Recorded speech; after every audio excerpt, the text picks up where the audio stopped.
Kalau surga kita di dalam dengar. Islam itu konsepnya sebenarnya ada satu kata kunci bagus daripada Rasulullah. Surga itu tidak bisa tidak pernah ada mata yang melihat, tidak pernah ada telinga yang mendengar, dan tidak pernah dibayangkan oleh hati manusia manapun. Oke. Hanya saja kan kalau kita ngomong gitu nanti konsepnya jadi abstrak kan.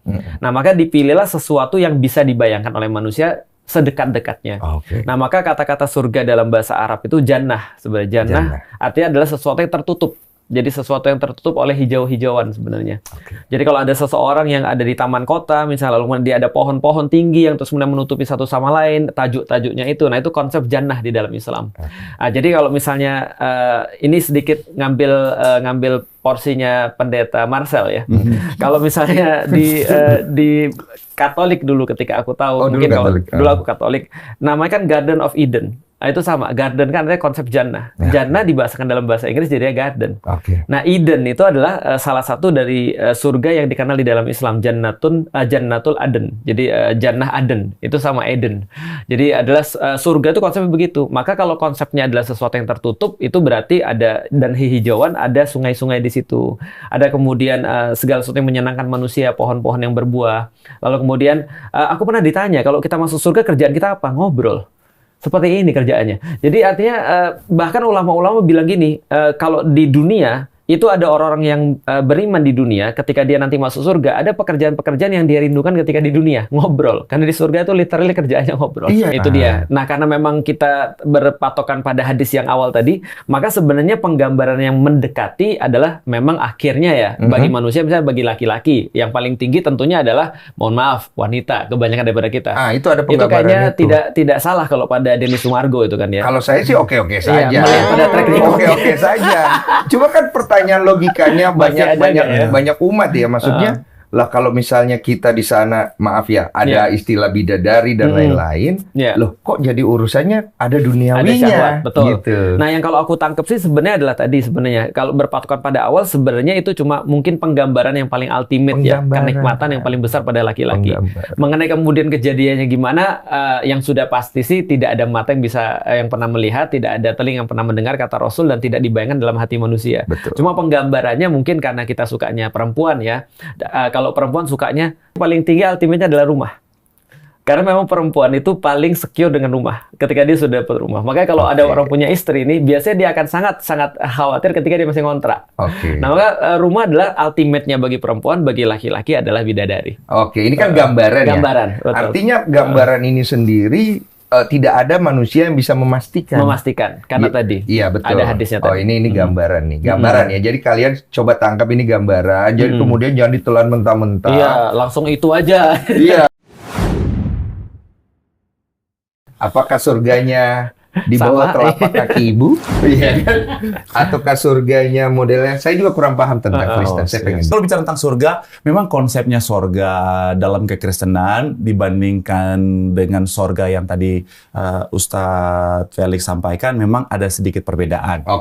Memang, persamaannya dulu deh, kita cari persamaannya. Persamaannya bisa dibilang tentang tempat. Ada sungai, ada bicara tentang ada tempat yang indah di sana. Di mana kalau kita based on Alkitab, jadi bicara tentang tempat yang begitu indah, tempat yang megah. Nah, dan apa itu adalah tempat di mana Allah itu bertakhta. Tetapi esensi dari sorga adalah balik lagi adalah tempat di mana Allah itu bertakhta. Jadi ketika nanti kita ke sana, kita akan berjumpa dengan Tuhan, dan apa sih yang kita rasakan adalah kenikmatan rohani, di mana jiwa kita akhirnya sukacita, damai sejahtera. Jadi ketika kita ada dekat dengan Tuhan, ada kedamaian yang luar biasa. Apakah ada kenikmatan fisik di sana? Sama sekali nggak ada. Kenapa? Karena dalam firman Tuhan, tubuh kita ini akan kita tinggalkan di dunia. Yang naik adalah tubuh kemuliaan kita, adalah roh kita. Jadi nggak akan bisa lagi menikmati kenikmatan kedagingan, karena kedagingan kita tinggalkan. Jadi sekali lagi esensi sorga dalam kekristenan adalah ketika kita menikmati kebersamaan kita dengan Tuhan. Nah, jadi karena esensi sorga dalam kekristenan adalah bicara tentang ketika kita menikmati kebersamaan kita dengan Tuhan, makanya sekalipun kita di dunia, kita bisa merasakan kedamaian sorga itu ketika Tuhan ada di hati setiap kita. Bahkan kalau saya boleh pinjam satu kalimat dosen saya dulu yang merupakan penulis banyak buku teologis, dia bilang begini, kalau kita bersama dengan Tuhan, even neraka sekalipun, kalau ada Tuhan di sana, bisa suasana sorga. Karena sekali lagi esensi dari sorga adalah kehadiran Tuhan itu sendiri. Oke. Itu kayak sufi ya? Iya, saya tangkap ya. Nikmat. Jadi terserah masing-masing mau punya bayangannya seperti apa, tapi di dalam surga itu nikmat. Bukan sakit lagi, bukan sedih lagi, bukan menderita lagi kan? Nikmat gitu loh.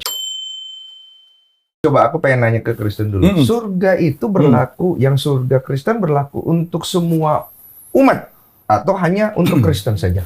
Sebenarnya sekali lagi ya, kekristenan tidak menyelamatkan. Artinya begini, bagi siapa surga itu berlaku dari perspektif Kristen, tentunya adalah ketika orang itu percaya. Karena Tuhan Yesus bilang, akulah jalan kebenaran dan hidup.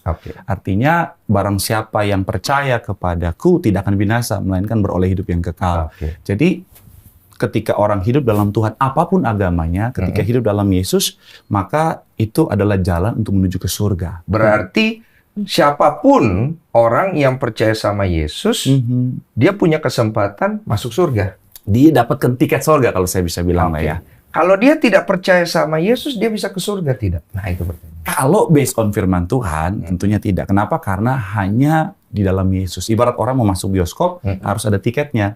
Tanpa tiket itu dia nggak bisa masuk ke dalam. Nah, kalau di Islam sendiri untuk masuk surga, lewat mana? Idem. sama karena ada kata kunci tadi percaya, itu percaya. Tapi kan percaya di mana dulu? Percaya itu ditranslate sebenarnya ke dalam percaya dalam bahasa Arab kan iman ya. Tingkat kepercayaan paling tinggi itu adalah iman sebenarnya namanya. Nah, jadi ketika orang itu beriman, maka dia mendapatkan tadi kesempatan untuk masuk dalam surga. Tiketnya lah. Ada pun dia manfaatin atau tidak manfaatin itu nanti beda lagi urusannya. Tapi kalau begitu pertanyaannya, kalau tadi dikembangkan misalnya, apakah orang-orang Kristen masuk surga? Nah, maka orang-orang Muslim percaya ketika di zamannya, maka Yesus itu adalah menjadi salah satu yang ketika diyakini, mereka lantas masuk surga. Dan itu berlaku pada Musa, berlaku pada Nabi Yusuf, berlaku pada Abraham atau Ibrahim, berlaku pada misalnya Sulaiman atau Solomon dan seterusnya. Jadi sebenarnya ini adalah agama yang sama dalam keyakinan kita. Nah, dia berganti terus kemudian Nabi itu. Nah, begitu kemudian Nabi dan Rasul ada di zamannya, siapa yang beriman atau percaya pada mereka, maka mereka masuk surga. Berarti nanti kalau dikatakan di dalam orang-orang Muslim misalnya, apakah orang Kristen masuk surga? Tentu ketika mereka di zamannya Yesus, ketika di zamannya Isa. Begitu kemudian dia di zamannya Nabi Muhammad, maka diganti terhadap yang beriman pada Nabi Muhammad. Dan beriman pada nabi-nabi sebelumnya. Jadi aku sebenarnya bisa dapat jatah ke surganya orang Kristen karena aku percaya dengan Yesus. Beriman di situ. Walaupun tidak dengan kualifikasi ataupun indikasi yang seperti mungkin mereka. Gitu. Betul. Nah, sekarang sama-sama kan ada Isa, ada Yesusnya nih. Ya, kita cari persamaannya ya. Walaupun ada beberapa yang saya lihat memang dia ingin membedakan. Iya, benar. Betul. Dia ingin membedakan. Tapi itu kan kembali kepada ranah masing-masing. Kalau kita cari persamaannya, apakah di dalam Kristen ketika kita terima Yesus dengan sendirinya pasti 100% kita masuk ke dalam surga? Nah, ini yang pemahaman yang sebenarnya harus dipahami dengan hati-hati. Kenapa? Karena ada banyak orang berpikir bahwa ketika saya percaya Yesus, saya pasti selamat. Itu kita dapat tiketnya. Tetapi tiket ini harus dijaga dengan baik. Harus dijaga dengan baik. Harus dijaga. Betul. Kita nonton bioskop, kita udah beli tiketnya. Tiketnya hilang, pas mau masuk ke dalam studionya, tentunya akan dilarang kan. Kenapa kita harus jaga tiket? Makanya bicara tentang ketika kita hidup dalam Tuhan, ketika kita dalam Yesus, menerima Yesus sebagai Tuhan Juru Selamat, kita sudah menerima tiketnya, tetapi kita harus mengerjakan keselamatan itu. Makanya kalau kita bilang, kerjakanlah keselamatan itu dengan takut dan gentar. Artinya hidup dalam ketaatan. Karena dengan takut dan apa tadi pendeta? Takut dan gentar. Artinya kita mau bikin dosa, kita mau bikin kesalahan, kita akan takut untuk lakukan itu. Kenapa? Karena itu bisa membuat kita keselamatan yang tadinya sudah kita terima bisa hilang dalam kehidupan setiap hari. Memang kita sudah dapat tiketnya, artinya untuk masuk ke surga. Tetapi bukan berarti kita bisa hidup seenaknya. Ada banyak orang suka salah pemahaman begini. Enak jadi Kristen, bisa hidup seenaknya, bisa pasti masuk surga. No, keselamatan kalau kita tidak jaga dengan baik, tiket kalau kita tidak jaga dengan baik, ketika itu hilang, maka keselamatan kita juga hilang. Makanya saya suka analogikan ke jemaat begini. Keselamatan yang Tuhan sudah sediakan itu ibarat tali yang Tuhan turunkan dari surga bagi setiap kita. Itu akan ada untuk selamanya. Sampai kapan? Sampai waktu Tuhan. Tetapi tugas kita mengerjakan keselamatan dengan apa? Berpegang teguh pada keselamatan itu. Supaya ketika pengangkatan itu terjadi, kita ikut terangkat. Kalau kita hidup seenaknya, hidup dalam dosa, Matius 7, 21-23 bilang begini, ada banyak orang pada hari terakhir akan berkata, Tuhan, bukankah kami sudah bernubuat demi nama-Mu? Bukankah kami sudah berdoa? Bukankah kami sudah melakukan mujizat bahkan? Kurang Kristen apa itu? Tapi kalau dia hidup seenaknya, dia hidup dalam dosa, Tuhan akan bilang apa? Nyala kamu sekalian, para pembuat. Ingat, pembuat itu artinya apa? Orang yang bikin dosa. Tuhan akan berkata, aku tidak mengenal engkau. Itu aku tahu itu. Yes. Jadi sekali lagi bahwa sorga Tuhan sudah sediakan bagi setiap kita. Makanya dalam kekristenan, sorga sudah sebuah kepastian, tetapi harus dijaga dengan baik, supaya kapanpun waktu Tuhan, baik secara personal maupun secara umum, kita akan akhirnya masuk dalam kerajaan sorga yang sudah Tuhan sediakan. Oke. Nah, kalau di Islam sendiri, ada nggak jalan itu? Aku sebelumnya mau sedikit ini ya, sedikit nyampe dulu ada beberapa hal yang menjadi unek-unekku selama ini. Dulu ketika awal-awal Pak Pendeta aku masuk Islam, aku tuh berusaha untuk membedakan antara agama Islam, agama yang aku anut, dengan kemudian Katolik yang menjadi agamaku yang kemarin. Sebelumnya. Dan aku pikir itu adalah bagian daripada ketidakdewasaan diriku. Jadi artinya aku merasa bahwa ini tuh beda. Ini kenapa aku beragama sekarang Islam? Ini tuh beda. Tapi semakin aku belajar, aku semakin mengerti bahwa sebenarnya ini adalah sama sebenarnya. Oh, ada kesamaan. Ada kesamaan banyak sekali. Makanya tadi ketika Pak Pendeta bilang bahwa karya keselamatan itu dilakukan dengan takut dan gentar. Itu persis di dalam Al-Qur'an. Jadi berdoalah pada Tuhanmu dengan tadoruan wa khufyah. Jadi tadoruan itu artinya apa ya? Dengan penuh rasa khawatir, wa khufyah dan takut. Itu berarti kan sama kan ya? Ada sesuatu yang sama. Artinya ada beberapa hal yang kalau kita lihat sebenarnya ketika di dalam Kristen diwartakan, misalnya di dalam Islam ternyata juga ada kata-kata hampir mirip. Karena memang ya ini berasal daripada satu satu miskat yang sama, satu sumber yang sama. Lalu kemudian tadi misalnya ketika ada orang yang seperti Tuhan menurunkan kayak tali ya. Iya, ini kan penggambaran. Itu dari mana? Pak Pendeta, apa analogi aja? Analogi. Di dalam Al-Quran itu tepat kata-katanya literally tali. Wow. Wa'tasimu bihablillah. Jadi berpeganglah kalian pada tali agama Allah. Pada tali Allah. Secara literal pada tali agama Allah. Dulu, apakah Pendeta pernah membaca Al-Quran? Pernah baca. Beliau juga pernah. Tapi pernah menemukan kalimat itu tadi?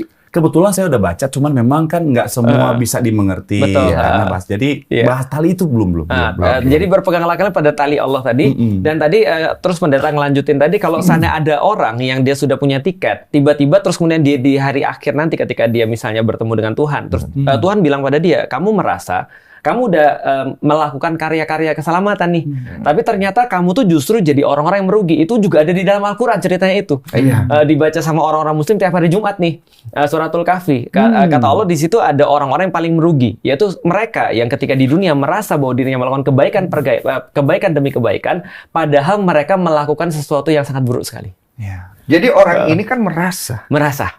Tapi ternyata apa yang dirasa salah. Betul. Contoh ketika dia merasa bahwa dirinya paling benar. Sehingga dia merendahkan orang lain. Dia merasa itu adalah sesuatu yang baik. Padahal ini adalah perbuatan yang paling dibenci sama Tuhan kan gitu. Betul. Nah maka ini adalah perasaan-perasaan yang dia pikir ini adalah sesuatu yang keren, sesuatu yang on point, sesuatu agamis, padahal sebenarnya dia melakukan sesuatu yang justru dibenci sama Tuhan. Kontradiktif. Nah itu kalau di dalam Islam pembatal keimanan tuh.